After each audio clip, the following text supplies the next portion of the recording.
이 시간 우리에게 주신 하나님 말씀은 골로새서 3장 12절부터 17절입니다.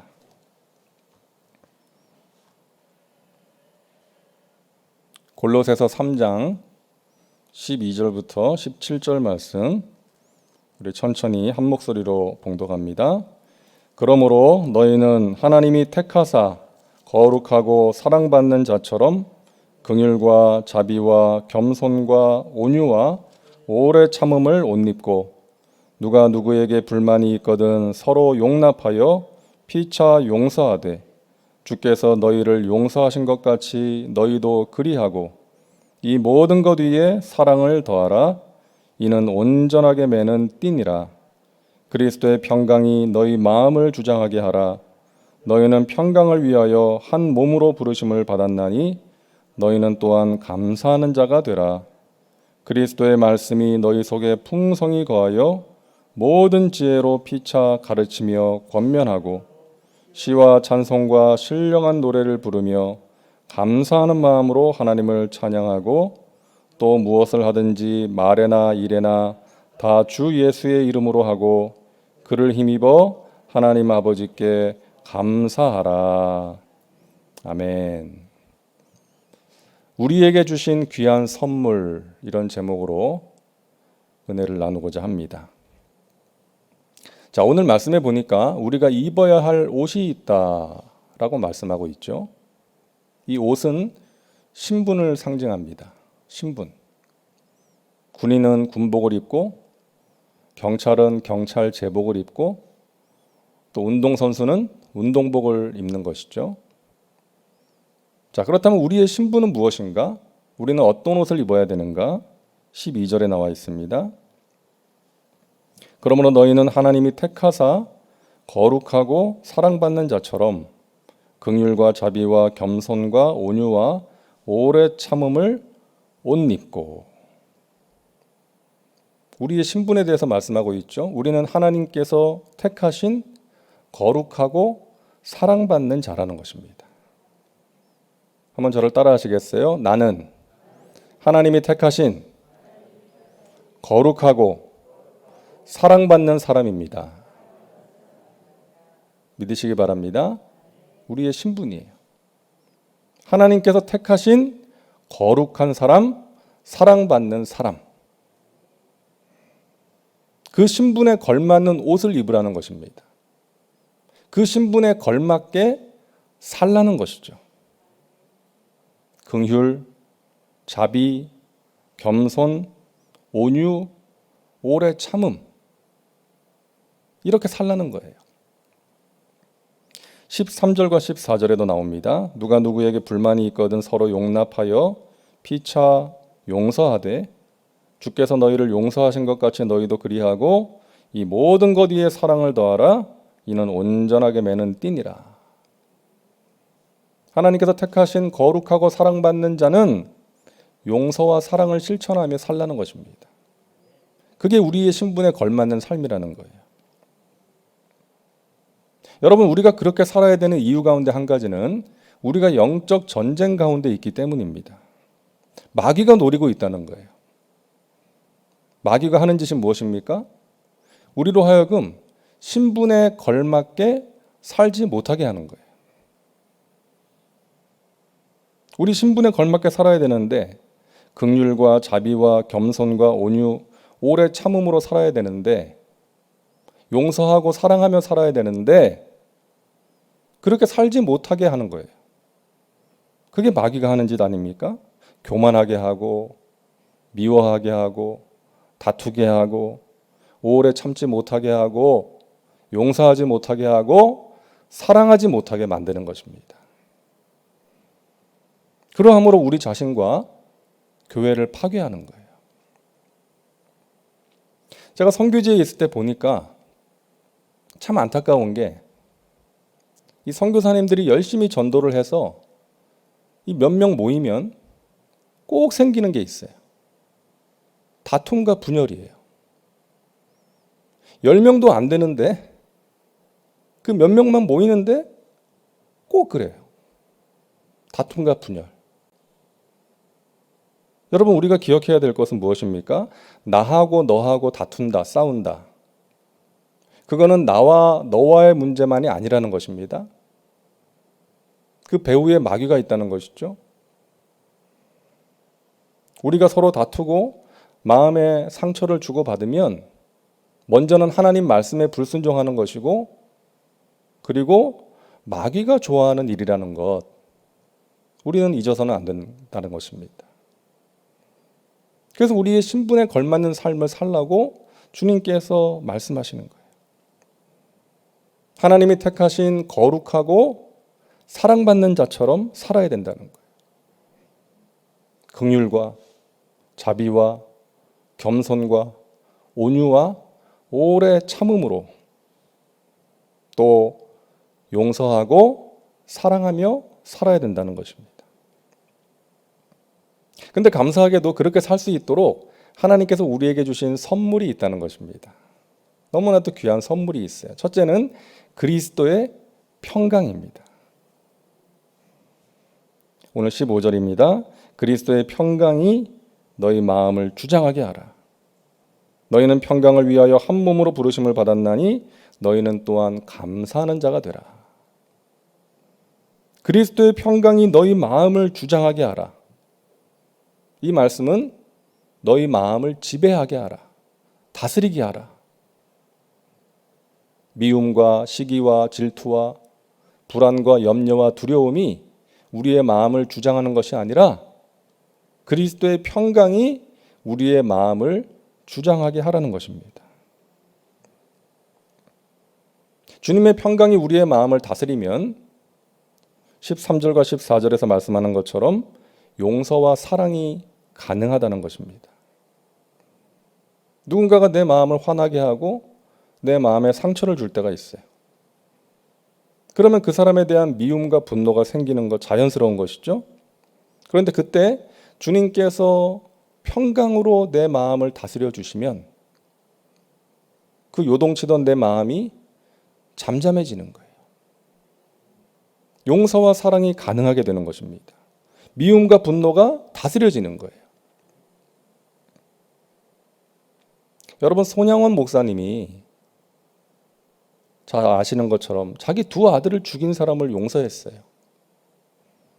그리고 양아들로 삼았습니다.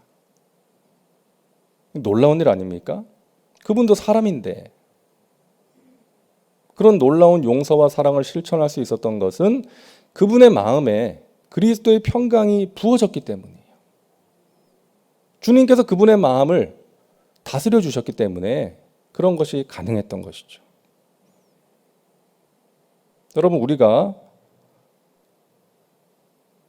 누군가가 내 마음을 조금만 상하게 해도, 조금만 내 자존심을 건드려도 막 미움과 분노가 생기고 용서가 잘 안 되지 않습니까? 그 분노를 다스리는 게 참 힘들어요. 그때 어떻게 해야 됩니까? 우리 예수님 생각해야 됩니다. 예수님을 찾아야 돼요.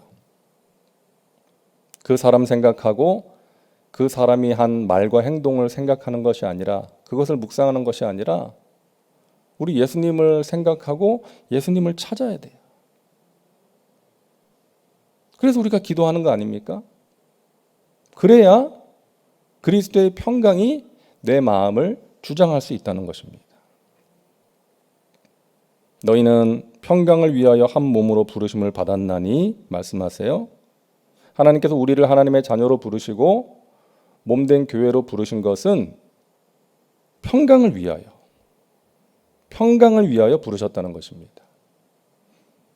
왜? 세상에서는 이 평강을 누릴 수가 없으니까, 경험할 수 없으니까 주님의 품 안에서, 주님의 몸된 교회 안에서 이 평강을 경험하라고 부르셨다는 거예요. 그래서 우리가 속한 우리의 공동체가 평강의 공동체가 되는 것이 너무나 중요합니다.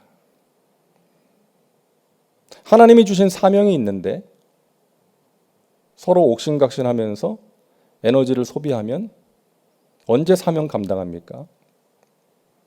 그렇기 때문에 평강의 공동체가 되는 것이 중요하다는 거예요.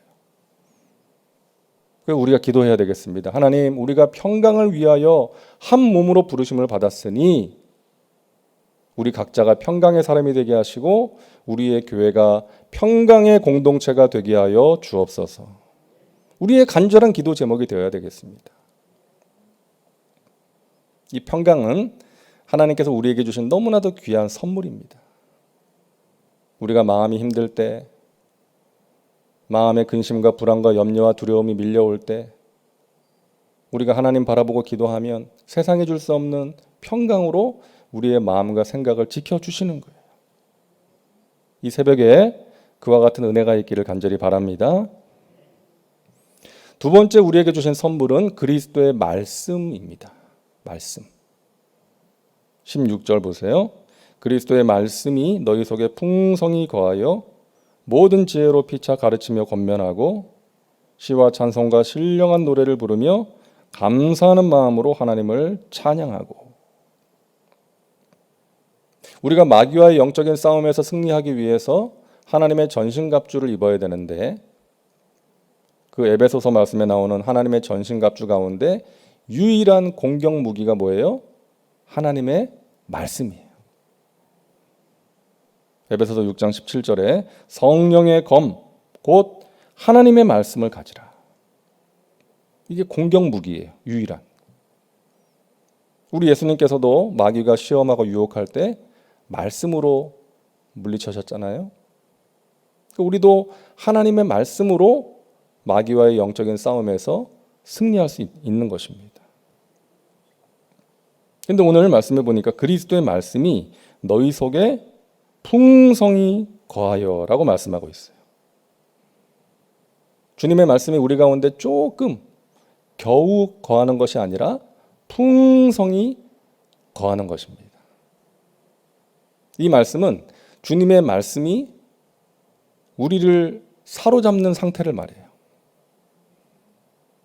우리가 그런 경험할 때 있지 않습니까? 마음이 힘들고 참 여러 가지로 영적으로 힘든 상태일 때 주님의 말씀이 나를 사로잡아서 이끄는 거예요. 변화시켜 주는 거예요. 그와 같은 상태를 말하는 것입니다. 하나님의 말씀 한 구절이 나를 사로잡아서 변화시켜 주는 것, 나를 이끌어 주는 상태를 말하는 것입니다. 제가 터키에 있을 때 안유한 목사님을 만난 적이 있거든요. 이 낮은 대로 임하소서의 주인공 아닙니까? 그 소설과 영화로도 나왔던 시각장애인 목사님이에요. 이분의 아버지가 목사님이셨죠. 근데 이분은 아버지가 목사님이셨지만 하나님을 안 믿었대요. 우리를 이렇게 힘들고 가난하게 살게 하는 하나님은 없다.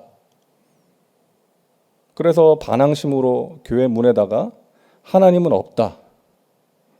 그 밑에다가 안유한 복음 1장 1절 그렇게 써서 붙이기도 했대요. 그 아버지 때문에 등 떠밀려서 들어간 신학교를 자퇴하고 이제 직장 생활을 하다가 결혼을 해서 두 딸을 낳았어요. 그리고 미국으로 이민 가려고 준비하고 있다가 갑자기 시력을 잃게 된 것입니다. 뭐 안 가본 병원이 없고 안 해본 일이 없다는 거예요. 그런데 원인도 모르고 치료법도 모르는. 갑자기 시력을 잃어버린 거예요. 멀쩡하게 잘 보고 살다가. 큰 절망이죠. 아내는 두 딸을 데리고 떠났습니다. 자기를 떠나버렸어요. 이렇게 살면 뭐하나. 몇 번이고 자살을 결심하던 어느 새벽에 갑자기 말씀이 떠오르더라는 거예요. 말씀이 자기를 사로잡는 것을 경험했다는 거예요. 여호수아 1장 5절 말씀이었습니다. 내가 너와 함께 할 것이다. 너를 버리지 않고 떠나지 아니할 것이니 너는 강하고 담대하라. 이 말씀이 자기를 사로잡아서 이끄는 것을 느끼고 하나님께서 자신을 인도하신다는 것을 느꼈다는 거예요. 그 서울역 앞에서 구두 닦고 넝마주의하는 아이들을 만나게 되고 그 아이들이 배우지 못해가지고 자기가 공부시켜주고 하나님께서 나를 그런 사람들을 도우라고 부르시는구나. 어느 미국의 그 선교 단체의 도움을 받아서 이제 신학교에 가서 공부를 하고 이제 목사가 되어서 그 어려운 가운데 있는 사람들을 도와주는 사역을 평생 하고 있는 거 아닙니까? 하나님의 말씀이 이분의 마음에 풍성히 거하니까, 이분을 사로잡아서 인도하니까 그와 같은 절망을 이겨낼 수가 있었던 것입니다.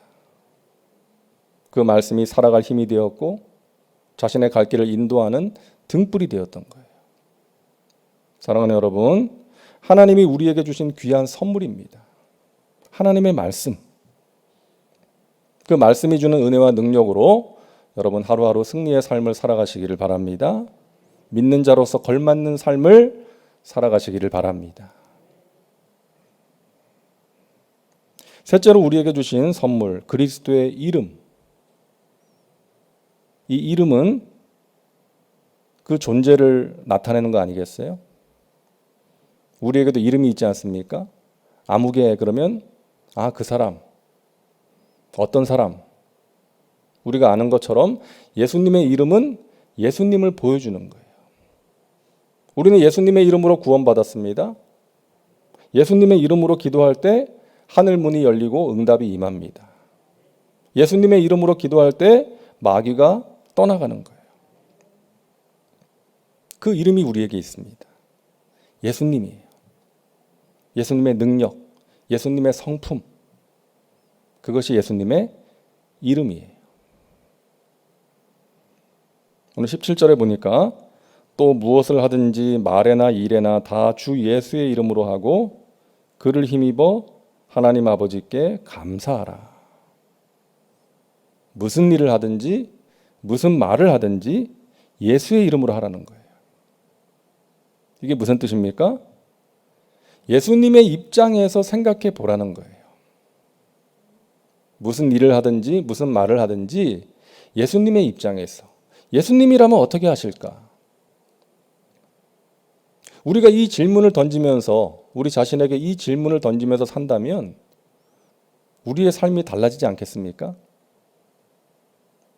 예수님이라면 어떻게 말씀하실까? 예수님이라면 이러한 상황에서 어떻게 하실까? 이 질문이에요. 내가 하고 싶은 대로 하는 게 아니라 내가 하고 싶은 말 다 하고 하고 싶은 행동을 다 하면서 사는 게 아니라 우리 예수님이라면 어떻게 하실까? 이 질문을 던지는 거예요. 내가 이렇게 하는 거 주님께서 기뻐하실까? 이 질문입니다. 여러분 혹시 오늘 본문에서 반복되는 구절을 발견하셨나요? 15절부터 17절까지 반복되는 구절이 감사라는 것입니다. 감사하라. 하나님과의 관계, 또 우리 서로 간의 관계에 있어서 중요한 것이 이 감사라는 거예요. 감사할 줄 모르면 관계의 풍성함을 누릴 수가 없다는 것입니다. 누군가 저한테 목사님 감사해요. 이러이러해서 참 감사해요. 그러면 그 관계가 아름다워지고 풍성해지는 거예요. 근데 그러지 않고 그냥 요구만 하는 거예요. 목사님 이거 해주세요. 저거 해주세요. 이렇게 해야 돼요. 저렇게 해야 돼요. 그러면 관계가 메말라 버려요. 물론 그런 말을 할 수도 있지만 여러분 하나님과의 관계도 마찬가지 아닐까요? 하나님께 우리가 뭐 해달라고 할 수 있죠. 해야죠. 그런데 그렇게만 한다면 하나님 이거 해주세요. 저거 해주세요만 한다면 하나님과의 관계가 풍성해질 수 없다는 거예요. 근데 하나님께 감사하면 하나님과의 관계가 아름다워지고 풍성해집니다. 우리가 하나님께 감사하면 하나님께서 기뻐하시고 행복해 하세요. 감사로 제사를 드리는 자가 하나님을 영화롭게 한다 그러지 않습니까? 그러니까 우리가 하나님께 감사함으로 나가면 하나님께서 행복해 하시는 거예요. 뿐만 아니라 우리 자신도 행복해지는 것입니다. 행복해서 감사하는 것이 아니라 우리가 감사할 때 행복할 수 있다는 거 기억하시기를 바랍니다. 감사하면 마음이 바뀌잖아요. 감사할 때 내 마음에서 어둠이 물러갑니다. 감사는 하나님을 초청하는 언어고 불평은 마귀를 초청하는 언어인 것입니다. 그래서 여러분 하나님 앞에 감사하시기 바랍니다. 기도할 때도 감사의 기도 많이 드리시고 간구의 기도 이전에 감사의 기도 드리시고 없는 것 부족한 것 생각하고 집중하면서 낙심하고 불평하고 원망하는 것이 아니라 나에게 주신 것들 내가 당연하게 여기며 살아가고 있는 것들 생각하면서 감사하는 것입니다. 그럴 때 그 감사가 하나님과의 관계를 풍성하게 하고 우리 자신도 행복하게 만들게 될 줄로 믿습니다. 여러분 그리스도인으로서 걸맞는 삶을 살아가시기를 바랍니다. 그러기 위해서 하나님이 우리에게 주신 선물, 주님이 주시는 평강을 경험하시고 주님의 말씀으로 새로워지시고 우리 예수님의 이름으로 기도하심으로 또 살아가심으로 우리 주님의 기쁨이 되시고 여러분의 간절한 기도에 가장 좋은 것으로 응답해 주시는 하나님을 경험하며 복된 삶을 살아가시기를 주님의 이름으로 축원합니다. 기도합니다. 하나님 감사합니다. 새벽을 깨워 기도하게 하시니 감사합니다. 우리가 믿는 자로서 그 신분에 걸맞는 삶을 살게 하여 주옵소서. 하나님이 우리를 택하셨습니다. 우리는 거룩하고 사랑받는 자인 줄로 믿습니다. 그 신분에 걸맞도록 우리가 겸손하게 또 서로를 용납하며 불쌍히 여기며 사랑하며 오래 참으며 또 우리의 말하는 것이나 행동하는 것이 주님의 뜻에 합당한 그런 삶을 살아가게 하여 주옵소서. 아버지 하나님 주님이 주시는 평강으로 우리의 마음과 생각을 지켜 주옵소서. 고난 중에 두려워하고 또 낙심하고 염려하는 하나님의 백성들 아버지 하나님 불쌍히 여겨주시고 세상에 줄 수 없는 평강으로 마음과 생각을 지켜 주옵소서. 이 새벽에 하나님의 은혜를 구하며 기도하오니 아버지 하나님 우리의 삶의 모든 문제 가운데 역사하셔서 합력하여 선을 이루어 주옵소서. 이 시간 기도 가운데 성령님 함께 하셔서 하나님의 마음에 맞는 기도 되게 하시고 하늘 문을 여는 기도 되게 하여 주옵소서.